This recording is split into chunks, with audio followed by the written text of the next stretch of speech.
Hi guys, in this short video I will tell you that how you can easily update CapCut to the latest version. So that's quite simple and easy, but before starting the tutorial make sure to watch the video till end so you don't make any mistake.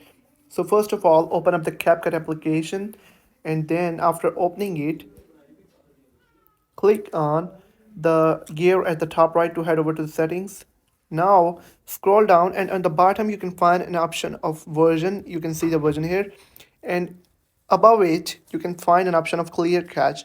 So anytime you update CapCut, make sure to clear the cache before updating it. It will clear all the bugs and glitches. So once you're done, go back and then open the App Store or Google Play Store, and after opening it, click on search bar and search for CapCut.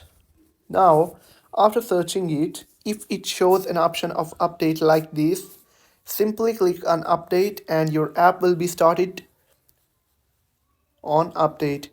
And once it's done, it will your app will be updated to the latest version. So that's how you can easily update your CapCut application to the latest version. If you found the video helpful, make sure to like the video and subscribe